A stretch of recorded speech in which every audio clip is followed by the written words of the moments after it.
केवल वृंदावन को बचाने के लिए तुमने अपने पूरे गांव को, पूरे बरसाना को संकट में डाल दिया। तुम जानते भी हो वो साहूकार कौन है? जानती हो तुम?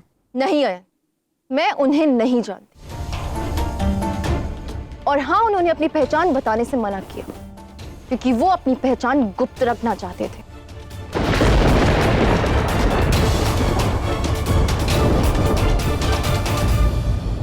वैसे तो कितनी बड़ी बड़ी बातें करता है ये कृष्ण, किंतु आज मेरे पक्ष में एक शब्द नहीं बोल रहा है।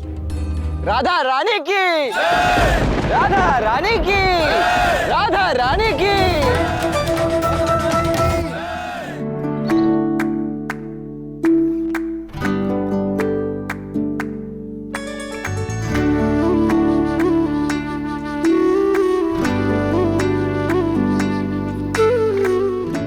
राधा, वो मैं कहो। अब कैसे कहूँ? कहो ना।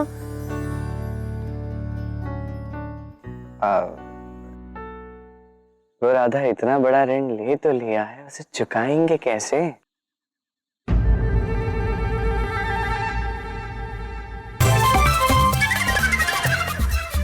कृष्ण, इस समस्या का हल भी निकल जाएगा। और ये कौन सा समय है इसके बारे में बात करने का? तो तुम चाहती क्या हो? मैं क्या कहूँ?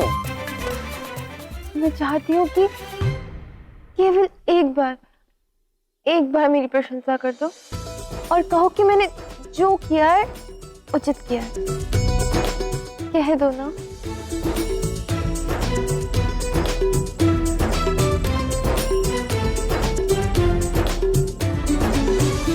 यही तो समस्या है, कृष्ण बोलता नहीं।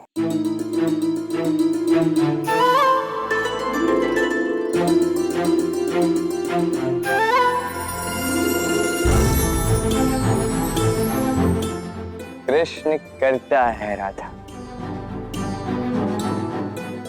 जो कुछ भी तुमने किया वो समय और परिस्थिति अनुसार बिल्कुल उचित था। और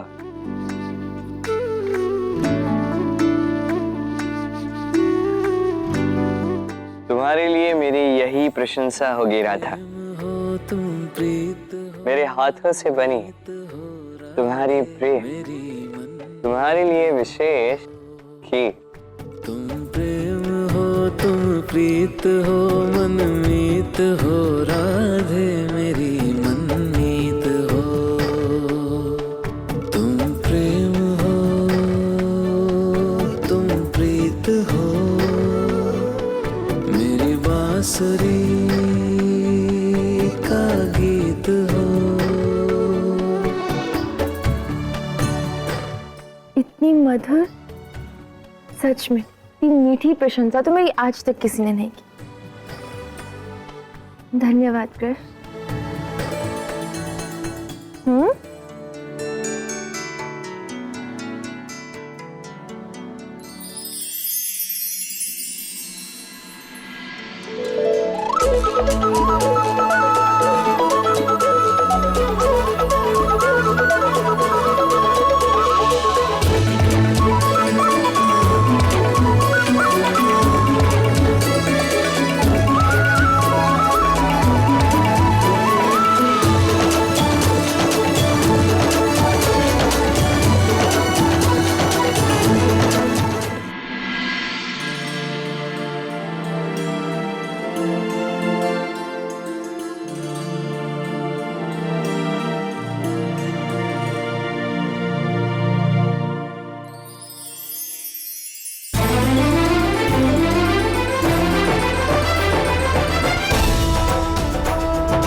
हमें बार पे बार करना होगा, प्रयास पे प्रयास करना होगा, निरंतर।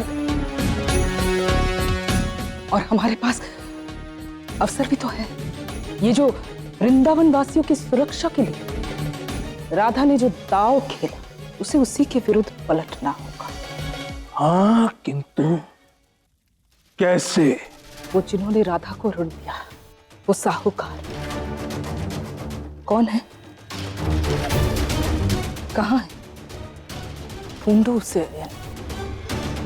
कहीं इसी रहस्य में हमारा अगला मार्ग छिपा हो।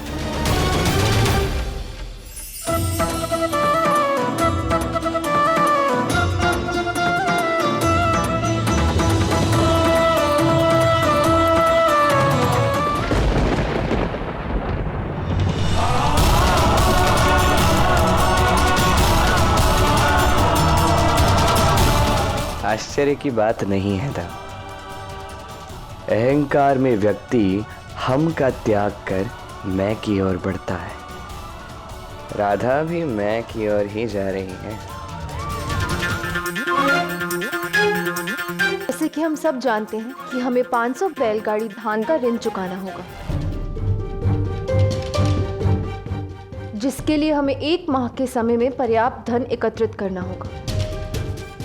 हमें कोई ऐसा समाधान खोजना होगा जिससे हमारे बड़ों को हम पर विश्वास हो जाए कि हमारे कर्तव्य का निर्वहन हम स्वयं करने के योग्य हैं।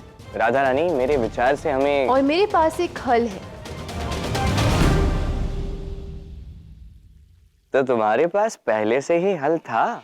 मुखिया हूँ, मेरे पास हर समस्या का हल होना चाहिए। तो नियम अनुसार यदि आप बता सकती हैं तो कृपा करके हमें बता दीजिए ना। ये हल है क्या राधा रानी? हम एक भव्य और विशाल नवरात्रि मेले का आयोजन करवाएंगे, जो पूरे 9 दिन तक रहेगा। आसपास के सभी गांव के लोगों को मेले का निमंत्रण भेजा जाएगा।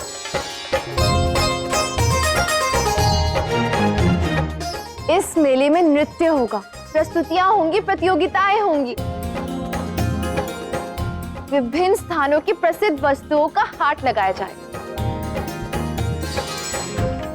स्वादिष्ट व्यंजन और पकवानों का हाट होगा, और हमारे रसोई ऐसे ऐसे व्यंजन बनाएंगे जो ना कभी किसी ने देखे हो ना चखे हो। विभिन्न प्रकार के पशुओं की दौड़ें भी आयोजित की जाएंगी और उसका पुरस्कार भी रखा जाएगा। किंतु इस मेले में प्रवेश शुल्क लगाया जाएगा। लोग प्रतियोगिताओं को देखने के लिए शुल्क भरेंगे। इस प्रकार इस नवरात्रि मेले के माध्यम से हम बहुत सा धन एकत्रित कर पाएंगे और अपना ऋण चुका पाएंगे।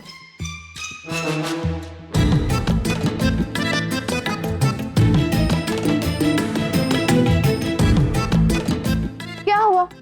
आप सब इतने चिंतित क्यों दिख रहे हैं? पता नहीं राधा, किंतु मैं इस उपाय से सहमत नहीं हूँ। कुछ भी स्पष्ट नहीं है। हाँ राधा, अब तक तो मेले में जाने का अर्थ होता था कि धन खर्च करना, किंतु ये किस प्रकार संभव है कि मेले से धन कमाया जा सकेगा? मेरी तो कुछ समझ नहीं आ रहा है। आवश्यकता भी नहीं, मैं समझ गई हूं ना, पर्याप्त है। आपको अधिक बुद्धि लगाने की कोई आवश्यकता नहीं। आप सब केवल इतना बताइए कि मेले के लिए आपके पास क्या क्या सुझाव है।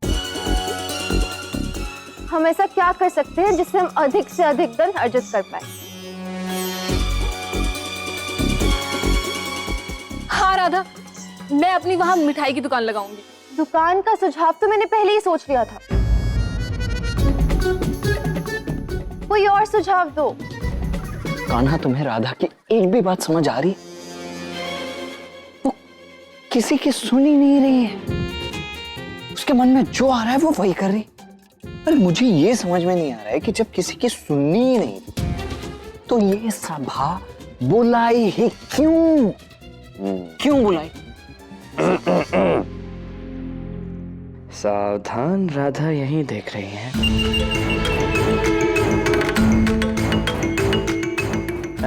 अरे वाह, कितना अच्छा है। उपहास कर रहे हो।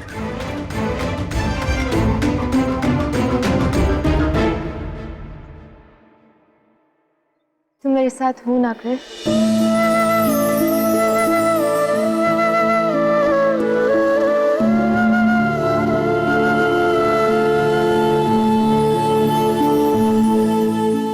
मैं सदैव तुम्हारे साथ हो रहा था। तो ठीक है, बड़ों का आशीर्वाद लेकर इस शुभ कार्य का आरंभ करते हैं।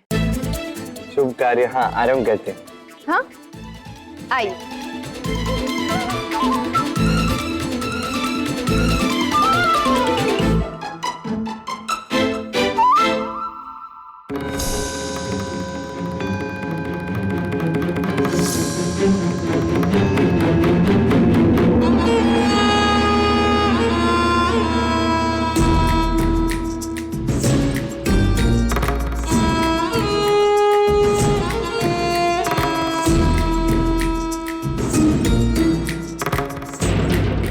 कहो अयन।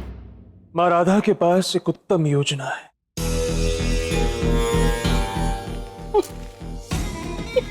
और मुझे ऐसा प्रतीत हो रहा है कि इस योजना के द्वारा वो इस संकट को भी पार कर लेगी।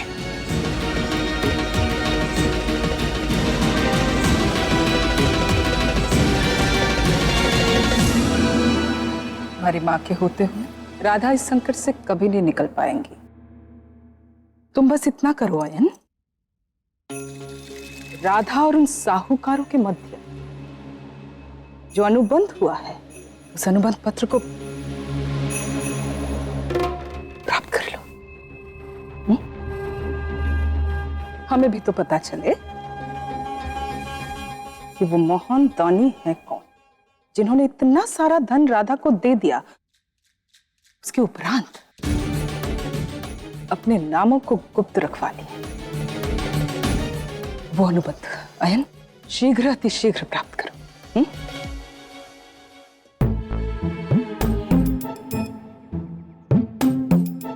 क्या हुआ, इतने क्रोध में क्यों हो?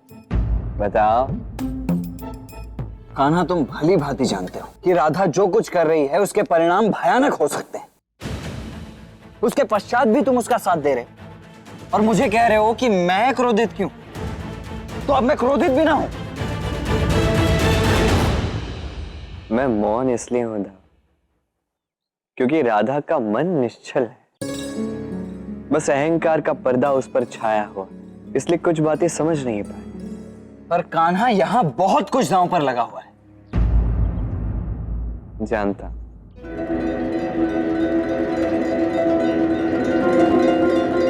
और इसलिए तो मैं उसे अकेला नहीं छोड़ सकता था।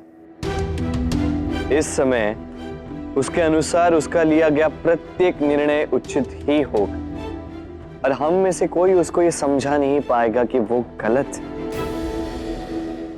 इसलिए हमें उसका साथ देना होगा, ताकि यदि भविष्य में कोई कठिन घड़ी आए, कोई विचित्र घड़ी आए, उसे संभालने के लिए हम वहां पे उपस्थित रहें। समझ रहे हैं आप?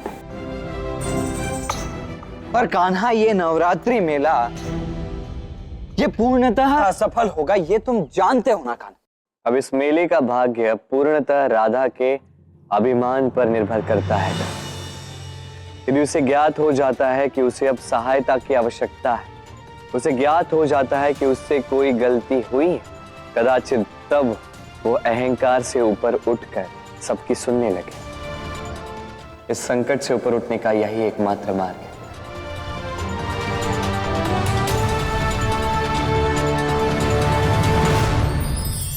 देखिए राधा कृष्ण सोमवार से शनिवार शाम 7:30 बजे स्टार भारत पर।